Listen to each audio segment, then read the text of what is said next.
santo es alabar.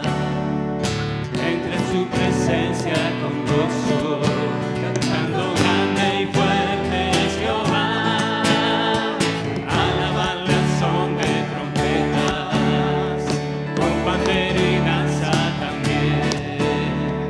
Que toda la creación cante hoy, alabándole con el corazón, porque bueno es Dios, porque bueno es Dios, porque bueno es Dios, para siempre su misericordia. Porque bueno es Dios, porque bueno es Dios, porque bueno es Dios, para siempre su misericordia. Dios es por siempre exaltado, creador de todo el ser. Ven ante él a acostarte, manos levantad y tu voz alzad, porque bueno es Dios, porque bueno es Dios, porque bueno es Dios, para siempre su misericordia. Porque bueno es Dios, porque bueno es Dios, porque bueno es Dios, para siempre su misericordia. Porque bueno es Dios, para siempre su misericordia. Porque bueno es Dios, para siempre su misericordia.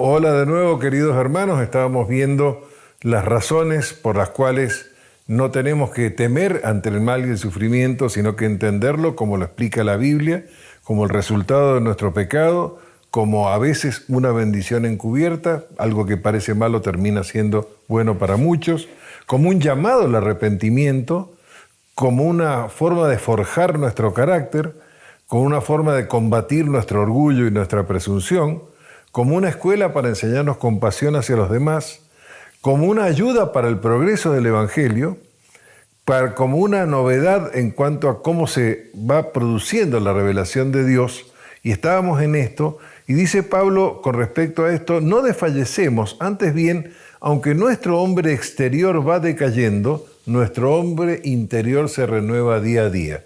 Porque esta aflicción leve y pasajera, miren que a Pablo le había pasado cosas, pero dice: esta aflicción leve y pasajera nos produce un eterno peso de gloria que sobrepasa toda comparación, al no poner nuestra vista en las cosas que se ven, sino en las que no se ven. Porque las que se ven son temporales, pero las que no se ven son eternas. Novena razón. El mal y el sufrimiento tiene que verse a la luz de la cruz. La victoria suprema de Jesucristo fue ganada a través del sufrimiento. Dice Pablo: la palabra de la cruz es necedad, es locura para los que se pierden, pero para nosotros los salvos es poder de Dios.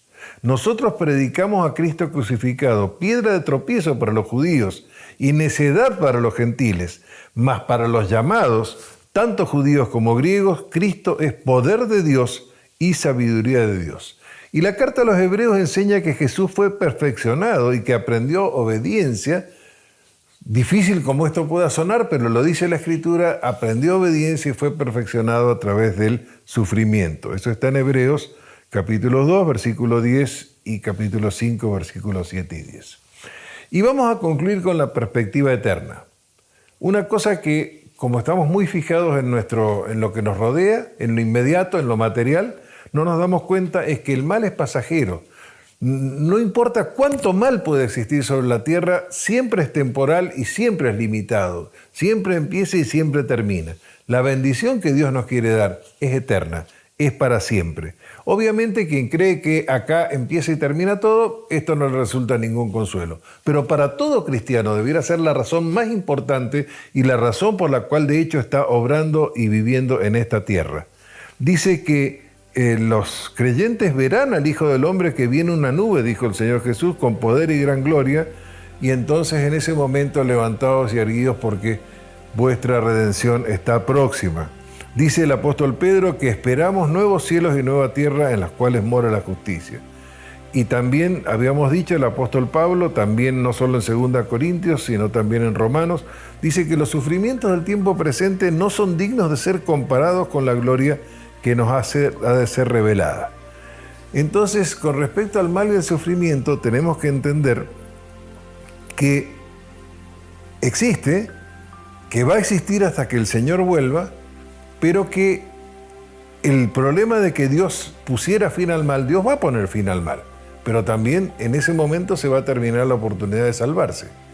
Es decir, que Dios tiene un plan, Dios dice, el apóstol Pedro tiene paciencia para con nosotros, no queriendo que nadie se pierda. Dios quiere que le amemos y Dios quiere pasar una eternidad con nosotros. A veces podemos entender, vislumbrar o suponer la razón de un sufrimiento, de un mal. A veces no lo entendemos. Entonces, en ese momento, tenemos que confiar en nuestro gran Dios y Salvador y en Jesucristo, que nos dio el ejemplo de soportar el sufrimiento para nuestro bien en la cruz del Calvario. Que el Señor les bendiga. ¿Cómo estás? ¿Qué tal? Estamos acá en casa, en la Iglesia de los Libres. Pero como a Dios no lo contiene un edificio y a su adoración tampoco, hoy nos reunimos con vos para adorarle a Él. Para adorarle a ese Dios que es nuestro Señor. Un Señor que es el que rige nuestro corazón. Es el que nos da las palabras de sabiduría, nos da las palabras de entendimiento para los momentos difíciles y duros. Un Señor que trae rectitud, que trae liberación, que trae paz y que trae gozo en nuestro corazón. ¿Te animás a cantar con nosotros? Cristo es mi Señor, no me da temor declararle al mundo entero de su gran poder. En mi vida permitir que se deje ver. Cristo es mi Señor, no me da temor demostrar con mis acciones que Él puede reinar en la vida de cualquiera que se quiera entregar. Jesucristo, no me detendré de doblar mi rodilla y mi ser ante tu majestad.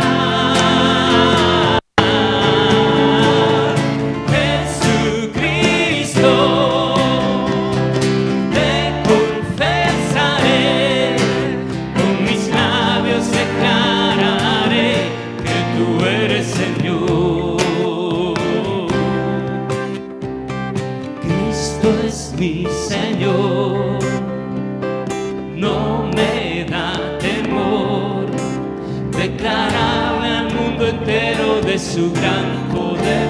En mi vida permitir que se deje ver. Cristo es mi Señor, no me da temor demostrar con mis acciones que Él puede reinar en la vida de cualquiera que se quiera entregar. Jesucristo, no me detendré de doblar mi rodilla y mi ser ante tu majestad.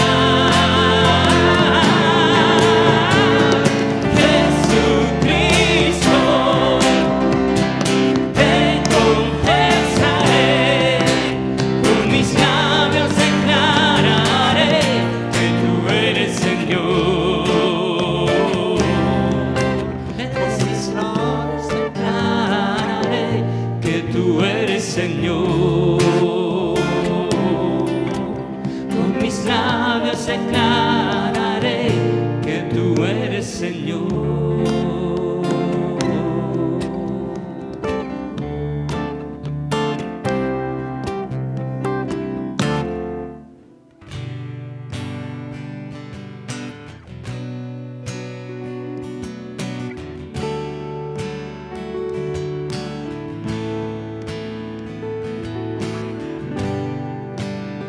Desolados ya no más,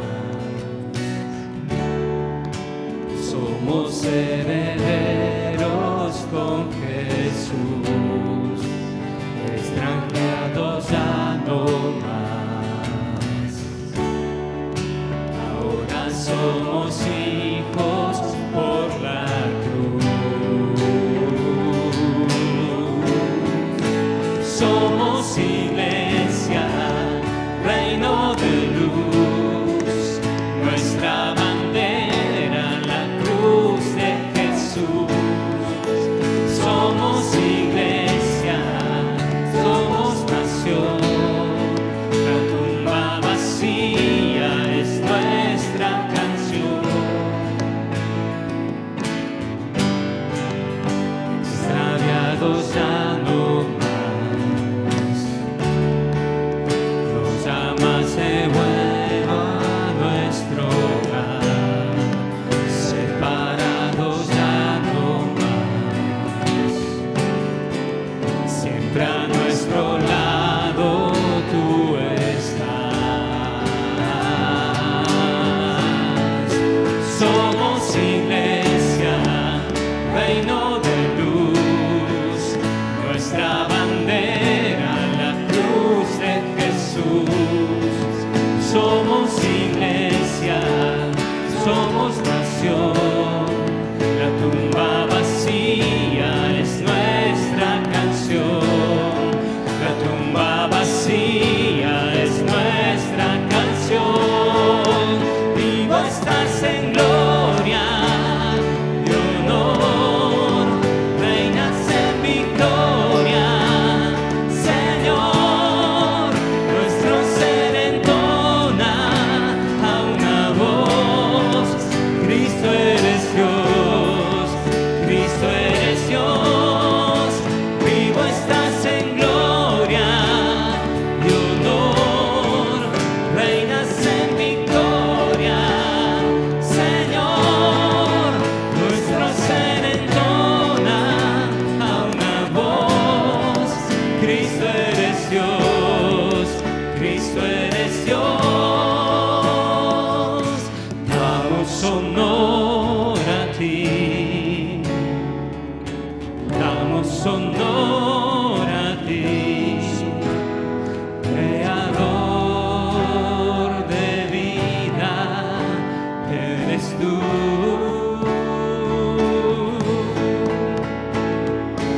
Damos honor a ti, damos honor a ti, porque no hay otro Dios como tú.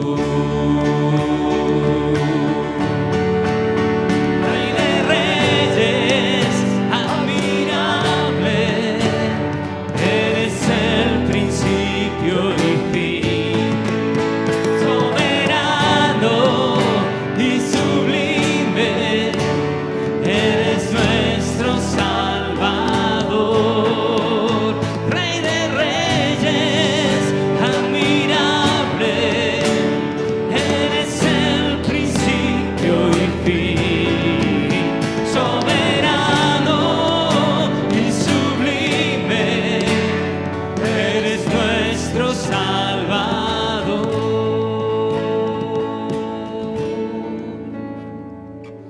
Damos honor a ti,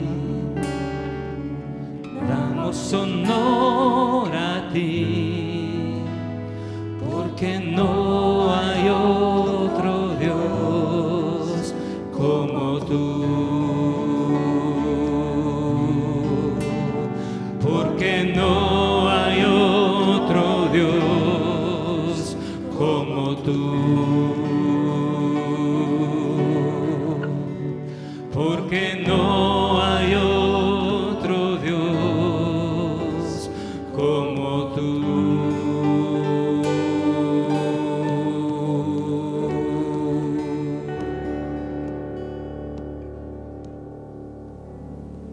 Qué maravilloso es poder acercarnos a este Dios sin igual, a este Dios singular. Qué precioso. Espero que hayas podido disfrutar este tiempo delante de su presencia, porque Él está allí donde cada uno de aquellos de sus adoradores lo buscan para adorarle en espíritu y en verdad. Qué precioso es nuestro Dios que nos invita a adorarte. Quiero contarte algunas novedades de la Iglesia de los Libres.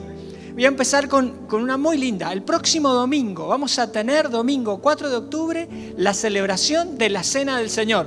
Así que prepara tu casa, prepara tu corazón y tené preparado también pan y vino para esta ceremonia tan especial que nos recuerda la muerte y resurrección de nuestro Señor Jesucristo. ¿Qué te parece? El domingo 4 de octubre vamos a celebrar juntos la Cena del Señor. Quería también, de parte del Consejo Pastoral de la Iglesia, darte muchas gracias por tu fidelidad y tu compromiso al Señor con las ofrendas. Durante este tiempo de crisis, una vez más, hemos podido ver la mano de Dios moverse a través de la Iglesia para ayudar a los que están en necesidad, en diferentes circunstancias, necesidades emocionales, muchísimas, necesidades espirituales de acercarse a Dios, muchísimas. Gracias, Iglesia, por estar ahí. Necesidades materiales. Gracias, Iglesia, por estar ahí. Hemos podido seguir ayudando a las familias en necesidad mediante el equipo de acción social. Hemos podido seguir sosteniendo todos los encuentros,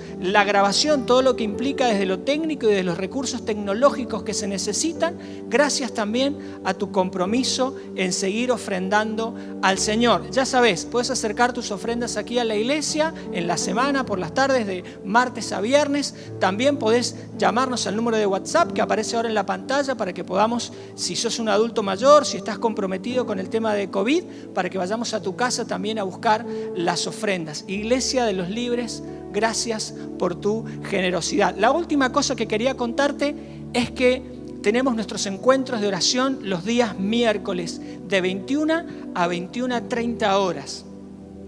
Seguí participando porque Dios está moviéndose en medio de su iglesia. Pero además, como ya hicimos esta semana que pasó, el viernes tenemos encuentros especiales de ayuno y oración. Estamos buscando la presencia del Señor. ¿Sabés que dicen que ha llegado el pico o hemos llegado a la cresta de la ola? No sé, pueden llamarlo como quieran, pero en medio de esta incertidumbre que hay, nosotros tenemos una certeza y es que podemos confiar en el Señor, y te invito a que confíes en el Señor. Si no podés hacer el ayuno el día viernes, elegí otro día de la semana, pero los viernes a las 10, a las 19 y a las 21:30 nos estamos encontrando en Zoom para buscar la presencia de Dios, porque en este tiempo la iglesia tiene que brillar. Y ese es nuestro objetivo, que a través de esta situación sea una oportunidad para que la iglesia del Señor brille, para que vos y yo encontremos esas oportunidades para ser la luz del mundo, que no se esconde, que alumbra, que va con fuerza, sin temor, con valor, que va con denuedo. Así que vení a buscar más de la presencia de Dios para seguir impactando este mundo con la maravillosa luz de Jesús. Te invito ahora a que podamos escuchar la palabra de Dios. Quiero que inclines tu rostro allí donde estás y que te dispongas tu mente, dispongas tu corazón, dispongas tu espíritu, todo tu ser, para escuchar a Dios. Porque estoy seguro que Dios quiere hablarnos en este día. Señor, gracias porque sos bueno. Sos bueno, como nos gusta decir. Gracias, Señor, porque nos dejaste tu palabra para que pudiéramos a través de ella encontrarte, reconocerte, aprender a caminar según tus pasos. Señor, que lo que escuchemos hoy de tu palabra pueda entrar a nuestro corazón y por medio de tu Espíritu Santo transformarnos. Hoy no queremos dejar simplemente librado nuestro intelecto lo que vamos a escuchar. Hoy no queremos simplemente dejar librado nuestras emociones lo que vamos a escuchar. Queremos también que el Espíritu Santo de Dios hoy hable a nuestro corazón. Yo lo quiero, Señor, habla a mi vida en este día. En el nombre de Jesús. Amén. Esta es la tercera semana que estamos tocando este tema del denuedo. Y recordábamos que el denuedo es esa pasión por la que hablamos a los demás acerca del Señor Jesús. Y dijimos que esa pasión no la podíamos crear nosotros, que dependía de que el Padre nos diera de su Espíritu y llenara nuestro corazón, porque es una consecuencia de la llenura del Espíritu Santo en la vida de un cristiano. Es esa libertad gozosa que tiene el cristiano de proclamar que Jesucristo es el Señor. Quiero hoy intentar una definición que inventé para pensar un poco quién es o cómo es un cristiano lleno del denuedo de Dios. Y lo escribí así, vamos a ver si podemos coincidir con esta definición. Es toda aquella persona que viviendo una vida plena en Dios está tan cerca de la gente que les puede comunicar con claridad el mensaje del reino de Dios, para que ellos tengan la libertad de elegir o de aceptarlo para vivir con propósito. ¿Qué te parece esta definición? Y quisiera presentarte a alguien que cumple esta definición en el libro de los Hechos del Espíritu Santo. Ya vimos a Pedro y a Juan con este denuedo, y hoy yo quiero presentarte a alguien que para nosotros es un ejemplo en su cristianismo, que es el apóstol Pablo.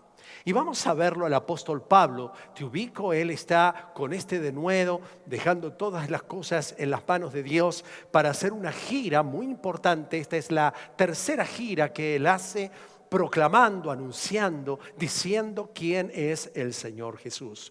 Y en este tercer viaje, que algunas Biblias lo titulan como el tercer viaje misionero, él va a pasar por una ciudad que es la ciudad de Éfeso. Me encanta Éfeso. Está allí actualmente en Turquía y han descubierto varias de las edificaciones que tenían en esta ciudad. Me encanta también porque fue una iglesia ejemplar. Cuando lees lo que Pablo después le va a escribir a esta iglesia, es fabulosa. Es una iglesia que tuvo como pastor iniciador a Pablo. Siguió después Juan, y después Timoteo. 3 pastorazos increíbles que podían conducir esta iglesia en esta visión de que el mundo se llenara del conocimiento del Señor Jesucristo. Esta historia en la iglesia de Éfeso está registrada en el capítulo número 19 del libro de los Hechos.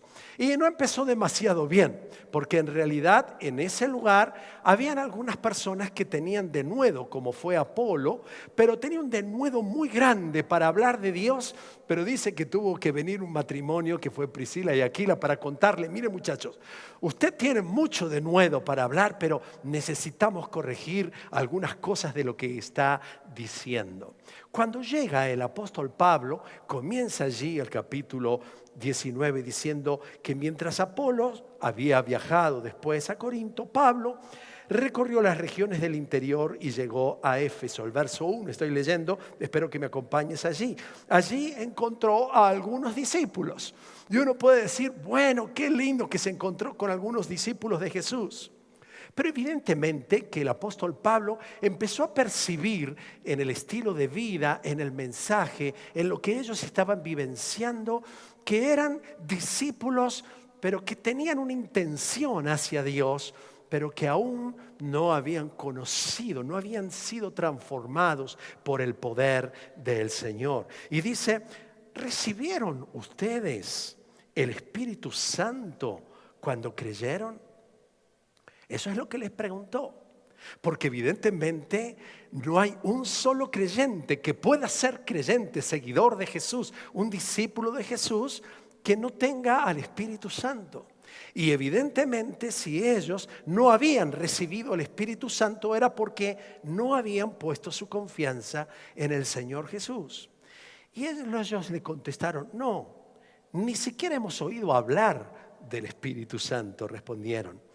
Entonces, ¿qué bautismo recibieron? El bautismo de Juan.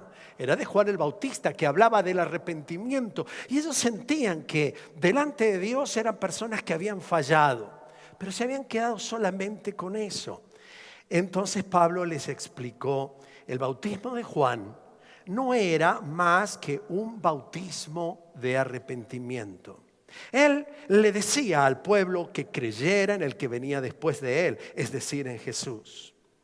Y al oír esto, fueron bautizados en el nombre del Señor Jesús.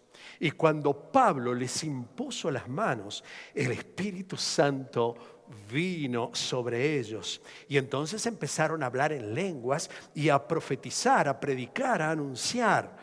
Eran en total, y yo estaba esperando que en mi versión aparecieran 20,000 personas, 5,000 personas, 700 personas. Porque el Espíritu de Dios ha querido dejar un relato de varios versículos para contar la experiencia de un grande en la fe. Y dice que eran solamente 12 hombres. Y con estos 12 hombres comienza la historia de esta tremenda iglesia que fue la iglesia de Éfeso. Hay tantos confundidos acerca de Dios y del cristianismo. Hay tantas personas alrededor tuya y alrededor mío que creen en Dios. Hay tantas personas que quieren poner su confianza en Dios. Inclusive pueden identificar sus propios pecados, pero no alcanza. Quizás vos estás siendo uno de los que hoy está escuchando esta palabra y dices, yo creo en Dios y yo también me arrepiento de mis pecados. He quizá orado, rezado muchas veces pidiendo perdón, que Dios tenga misericordia. Sin embargo, el denuedo del apóstol Pablo lo que va a hacer es comprometerse con un cristianismo auténtico, total. Y hoy yo quiero invitarte a que vos también seas parte no de alguien que siga aproximadamente a Jesús, sino que seas un cristiano auténtico, alguien que pueda ser tocado por el Espíritu de Dios, para que cuando el Espíritu de Dios venga sobre tu vida pueda darte un nuevo nacimiento y tengas un nuevo conocimiento, un nuevo comienzo en tu vida como cristiano. Yo nací en una iglesia, en una familia que era cristiano, pero recién al cabo de mis 11, 12 años, allí realmente pude conocer de que Jesucristo había venido por mí y experimenté un nuevo nacimiento y un nuevo comienzo. Por eso el primer punto de esta charla que quiero darte, que habla acerca de un denuedo para transformaciones reales, es que mi denuedo debe comprometerse con un cristianismo auténtico.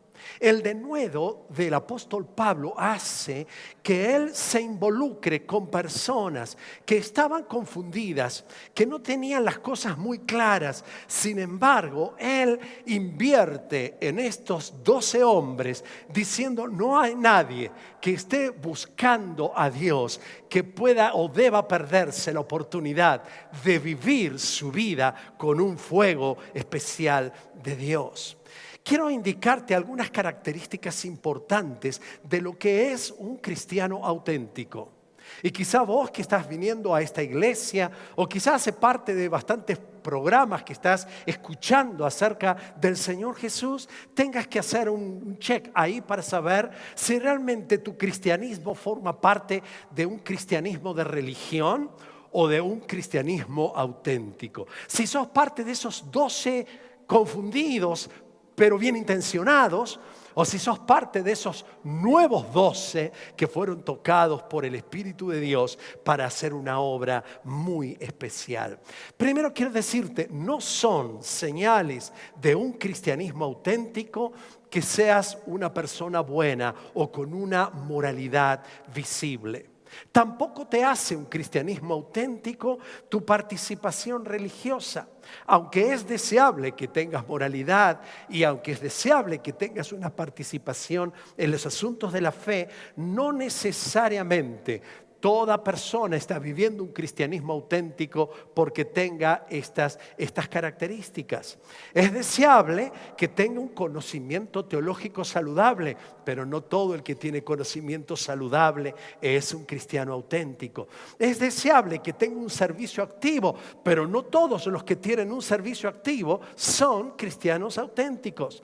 Es deseable que tenga una convicción de pecado, y estos tenían convicción de pecado porque se habían bautizado por el bautismo de Juan, que era de arrepentimiento, pero no alcanza.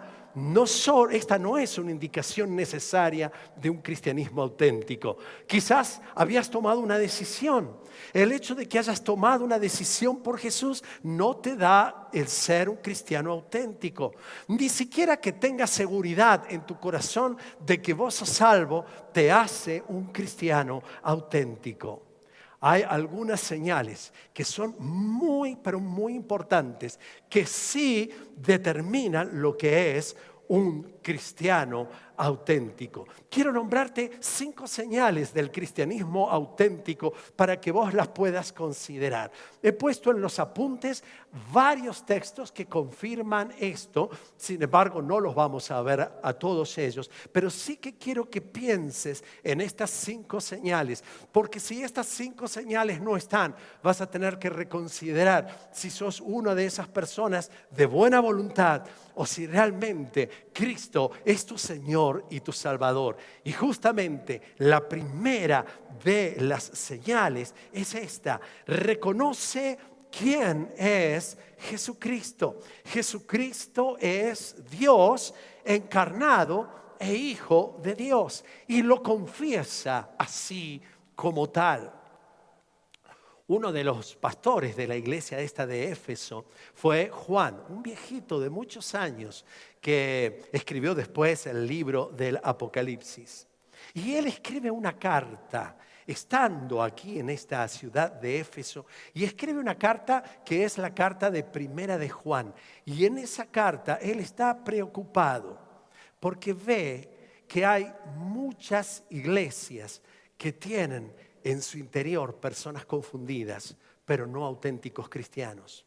Y lo que él hace es tratar de remarcar en cada una de sus frases en la carta distintivos de lo que es un cristiano realmente. Dice: el que confiesa que Jesucristo es el Hijo de Dios, entonces Dios permanece en él y en él y él en Dios. En esto pueden discernir quién tiene el Espíritu de Dios, decía este viejito, para que identificasen la autenticidad de su cristianismo. Dice: el que reconoce que Jesucristo ha venido en cuerpo humano es de Dios. ¿Esa sola señal? No basta. Juan sigue diciendo: hay algunas otras cosas más que tiene que tener esta persona que es cristiano auténtico, y es una obediencia indiscutida. Juan, en el capítulo 2, dice: ¿cómo sabemos si hemos llegado a conocer a Dios? Si obedecemos sus mandamientos. El que afirma: yo lo conozco, pero no obedece sus mandamientos, es un mentiroso y no tiene la verdad. Si en tu vida hay una pasión y un denuedo para obedecer todas las instrucciones de Dios, esto es una marca de tu cristianismo auténtico. Otra de las características es una vida que es transparente. Él dice: si afirmamos que tenemos comunión con Él, pero vivimos en la oscuridad, mentimos y no ponemos en práctica la verdad. Pero si vivimos en la luz, es decir, que si todos nos pueden ver y saber sobre nuestras motivaciones y nuestras intenciones, así como Él está en luz, entonces tenemos comunión unos con otros. Y la sangre de Jesucristo, cuando vemos que hay pecados en nosotros, puede limpiarnos de todo pecado. Hay una cuarta característica de un cristiano auténtico, y es que odia el pecado. Odia, se ha determinado a la no práctica del pecado. Todo aquel que está yo peco, total Dios, no ha entendido. Y quizá no sea alguien que ha conocido a Jesucristo. Juan dice, ninguno que haya nacido de Dios practica el pecado, porque la semilla de Dios permanece en él y no puede practicar el pecado. Sabemos que los hijos de Dios no se caracterizan por practicar el pecado, porque el Hijo de Dios los mantiene protegidos. Y en quinto lugar, tiene un interés amoroso por la iglesia. Me he encontrado con tantas personas que me dicen, Juan Carlos, yo soy cristiano, pero a mí no me hables de la iglesia. Yo soy cristiano, pero en esa iglesia son todos unos falsos, son todos unos caretas, son todos unos hipócritas.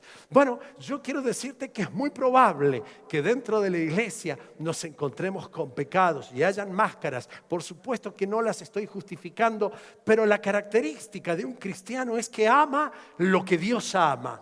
Ama lo que Cristo ama y ama lo que Cristo es. Y la iglesia es el cuerpo del Señor Jesucristo. Él dice, el que afirma que está en la luz, pero odia a su hermano, todavía está en la oscuridad. El que ama a su hermano permanece en la luz y no hay nada en su vida que lo haga tropezar. En esto se manifiestan los hijos de Dios y los hijos del diablo. Todo aquel que no ama a su hermano no es de Dios. Si alguien afirma yo amo a Dios, pero odia a su hermano, es un mentiroso, pues el que no ama a su hermano, a quien ha visto, no puede amar a Dios, a quien no ha visto. Así que seguramente que estos 12 que estaban confundidos, cuando descendió el Espíritu Santo y les dio un nuevo comienzo, una nueva oportunidad de vida, comenzó entonces a tener algunas de estas características. Ahora, la segunda cosa que hoy quiero decirte es que para que haya un cristianismo auténtico debe haber un evangelio auténtico. Necesitamos proclamar, necesitamos decir la verdad del evangelio. Y fíjate lo que el apóstol Pablo hizo. Dice que entró Pablo en la sinagoga, voy a leer desde el verso 8, y habló allí con todo denuedo durante 3 meses y discutía acerca del reino de Dios, tratando de convencerlos, pero algunos se negaron obstinadamente a creer y ante la congregación hablaban mal del camino de Jesús.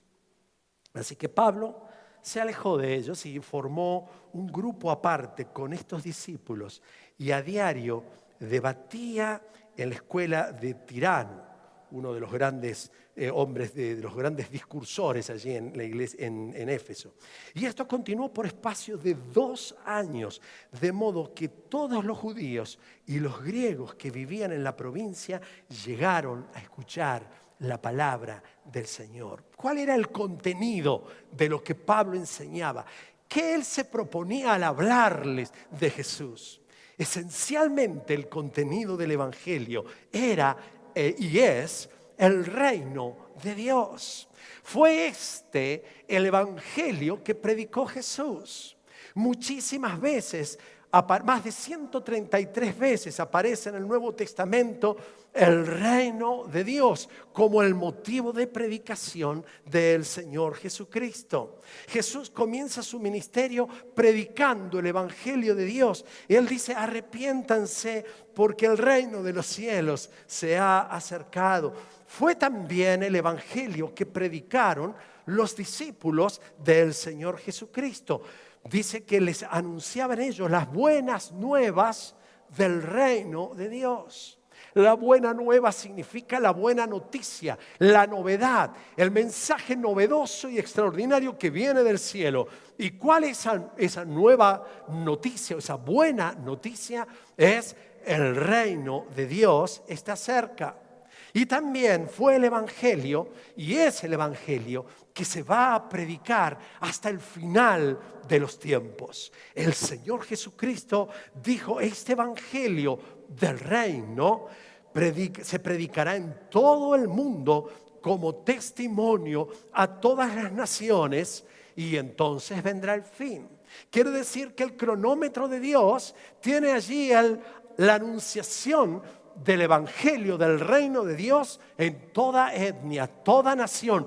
Y cuando esto se cumpla, entonces vendrá el fin de todos los tiempos. ¿Qué es un cristiano con denuedo? Dijimos que es una persona que viviendo una vida plena en Dios está tan cerca de la gente que les puede comunicar con claridad el mensaje del reino de Dios. Pero quizá nos preguntamos o debemos preguntarnos, ¿y qué es el reino de Dios? El reino de Dios es simplemente el gobierno total de Dios sobre nuestras vidas. Es el deseo de Dios que Él lo gobierne todo. Tu trabajo, tu empresa, tu tarea como papá, como mamá, tus relaciones con tus amigos, tu diversión, tu billetera, tus recursos, tu salud, tu enfermedad, todo tiene que estar sujeto bajo el gobierno del Señor Jesucristo. Él es el Rey absoluto del universo, por un derecho que le es propio, por haber creado todas las cosas. Decía el salmista, del Señor es la tierra y todo cuanto hay en ella, el mundo y cuantos lo habitan. ¿Sabes que la naturaleza entera obedece al gobierno de Dios de una forma natural y automática?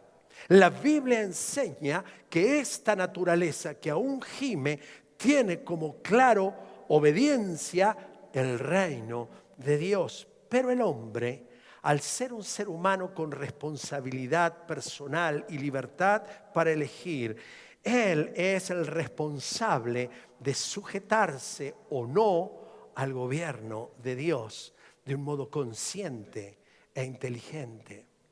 Y sabes que lo que Pablo estaba diciendo es, nosotros nos hemos desorientado y hemos empezado a gobernar nuestra vida, nuestras decisiones, nuestros países, nuestras leyes, nuestras normas de vida.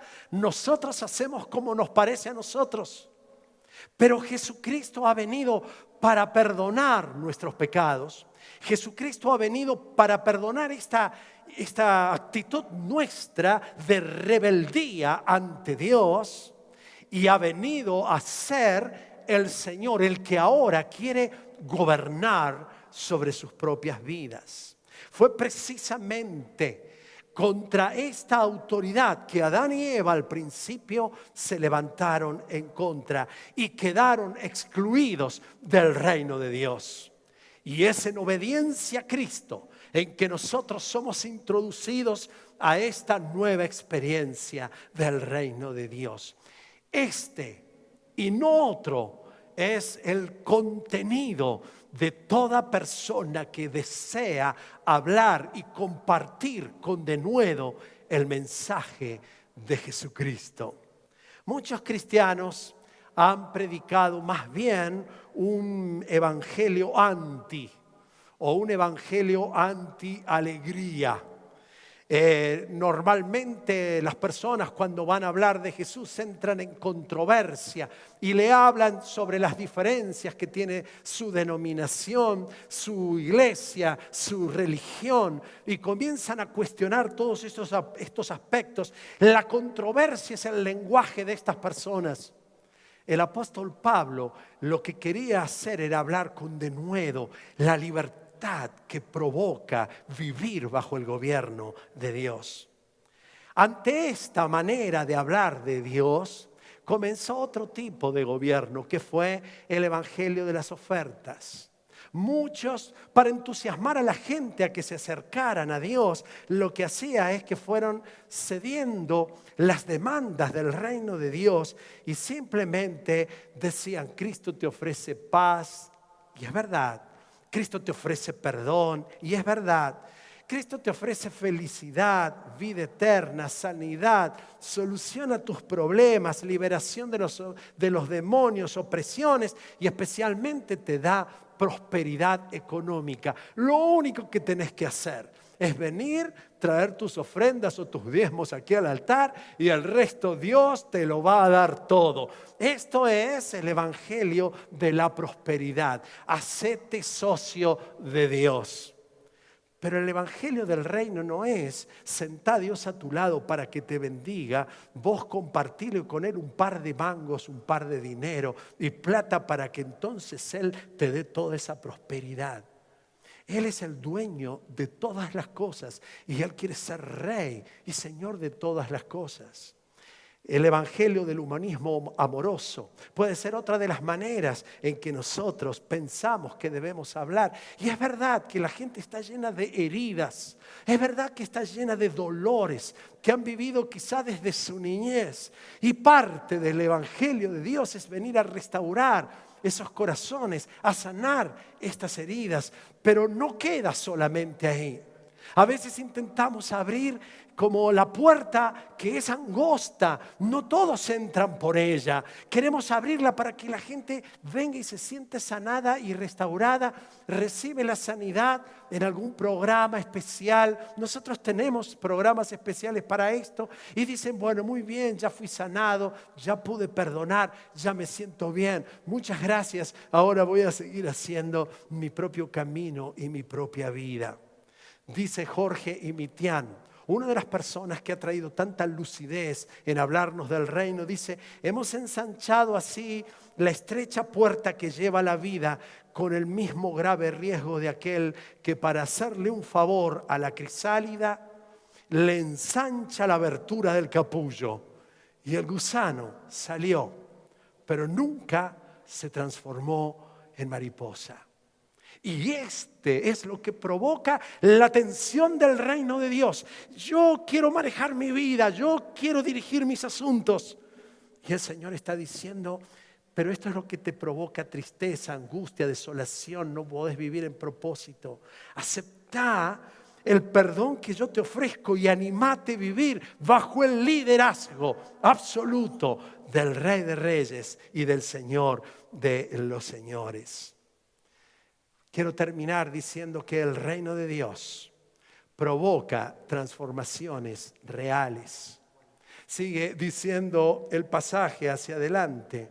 En el verso 11 dice, Dios hacía milagros extraordinarios por medio de Pablo, a tal grado que aún los enfermos les llevaban pañuelos, delantales que habían tocado el cuerpo de Pablo, quedaban sanos de sus enfermedades y los espíritus malignos salían de ellos. Y podríamos decir, bueno, qué bueno, Dios les vino a solucionar todos los problemas. Pero fíjate que el mensaje de Jesucristo es un mensaje que te va a llevar necesariamente a una crisis interior. Dice que habían algunos judíos que estaban expulsando espíritus malignos y entonces intentaron invocar sobre los endemoniados el nombre de Jesús y decían, en el nombre de Jesús a quien Pablo predica les ordeno que salgan. Y esto lo hacían 7 hijos de un tal Esceva. Un día el espíritu maligno se levantó contra ellos y salieron sumamente heridos. Cuando se enteran, verso 17, los judíos y los griegos que vivían en Éfeso, el temor se apoderó de ellos y el nombre del Señor era glorificado. ¿Qué les pasó? Y bueno, vieron la confrontación de dos reinos. Y lo que empezaron a vivenciar fue claramente que el reino de Dios se imponía sobre todos los espíritus de maldad también, pero quería venir a gobernar el corazón y la vida de sus seguidores. Y entonces dice que muchos de los que habían creído en Él, en Jesucristo, llegaban ahora y confesaban públicamente sus prácticas malvadas. ¿Qué les estaba pasando a estas personas que aunque Dios había actuado de una manera tan poderosa sobre sus vidas, se animaban a sacarse las máscaras y las caretas y venían a decir: venimos a pedir perdón porque hemos hecho prácticas abominables. Había entrado el reino de Dios sobre sus vidas. Este reino que viene a operar transformaciones y cambios extraordinarios. Dice la palabra que un buen número de los que practicaban la hechicería juntaron sus libros en un montón y los quemaron delante de todos. Y cuando calcularon el precio de aquellos libros, resultó un total de 50,000 monedas de plata. Y así la palabra del Señor crecía y se difundía con poder arrollador. ¿Entendés lo que está sucediendo?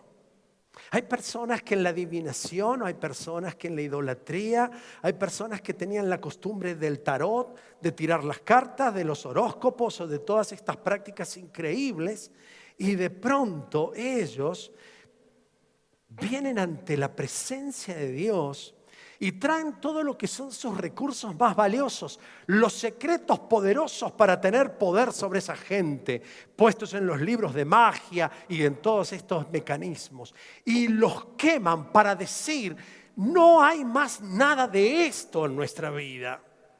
Dios ha venido a traer una libertad tan grande y queremos que nos presida solo Dios, que no tenemos y no queremos saber nada con nuestra forma vieja de vida, con nuestra manera antigua de vivir. El reino de Dios empieza a trabajar trayendo transformaciones en las casas.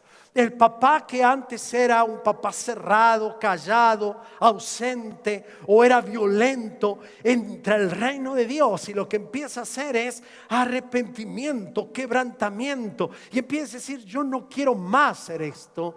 Esto forma parte de mi vida pasada porque ahora doy lugar al Espíritu de Dios que me transforma. Ese adolescente, ese pibe, ese joven que antes era rebelde, cuyo eslogan era: hago lo que a mí se me da la gana, ahora está quemando sus determinaciones ante la presencia del Rey de Reyes y del Señor de los Señores. ¿Y qué está haciendo y qué está diciendo? No es esta más mi manera de vivir. Me arrepiento porque ahora tengo un nuevo Rey.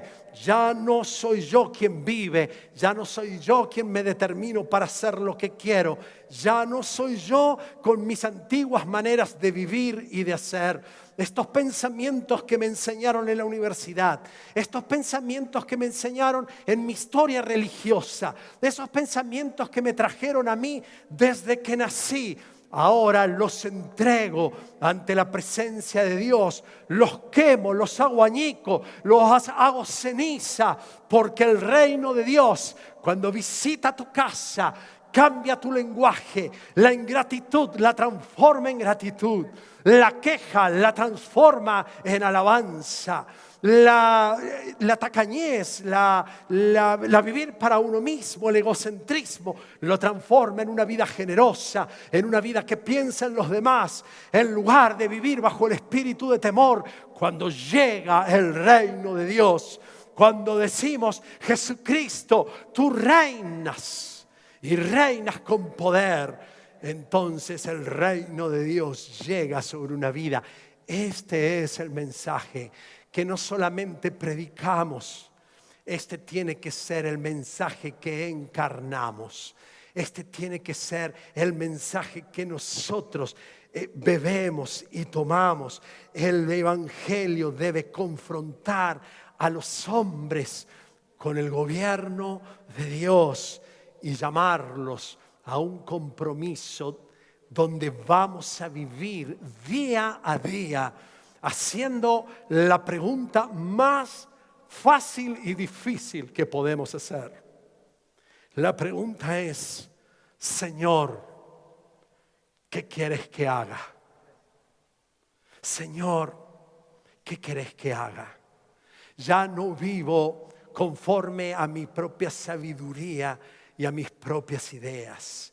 Reconozco que hay un sabio rey, que este rey que ama, este rey que la tiene clara, y este rey que me ha diseñado, y este rey que ha pensado para mí caminos de libertad y maravilloso. Quiero que sea mi rey. En cierta ocasión, un joven me preguntó, ¿qué tengo que hacer para experimentar a Dios?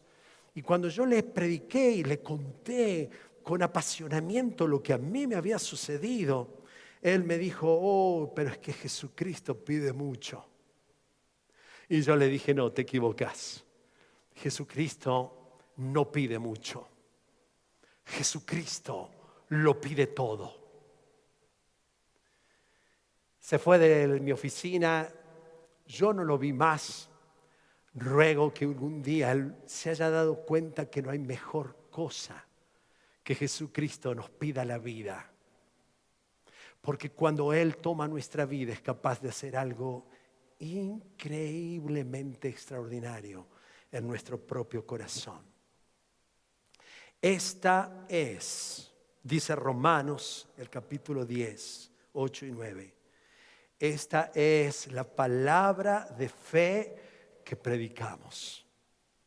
¿Cuál es? Que si confiesas, que si declaras, que si decís, que si el mundo se entera esta convicción interiormente, no es una confesión silenciosa, es una declaración pública, notoria, una convicción y una declaración que a mí no me avergüenza. Si confiesas con tu boca que Jesucristo es, no dice el Salvador, dice si confiesas con tu boca que Jesús es el Señor y crees en tu corazón que Dios le levantó de entre los muertos, será salvo. Esto es el final de mi rebelión. Este es el final de mi estrategia para vivir conforme a mi voluntad. Es en la entrega total. Es en el es tuyo todo, Señor, donde decimos Jesucristo reinas con poder. Y si hoy quizás es la primera vez que estás escuchando esta palabra, yo te animo a que puedas no solamente escribir allí, sino decir: yo en este día renuncio a mi vida para que la presida Jesucristo el Señor, y Él tomará tu vida y hará algo nuevo, y Él te dará salvación, te dará vida eterna, pero te dará guía para que cada uno de los pasos de tu vida lo puedas vivir en dependencia de Él. Que Dios te bendiga.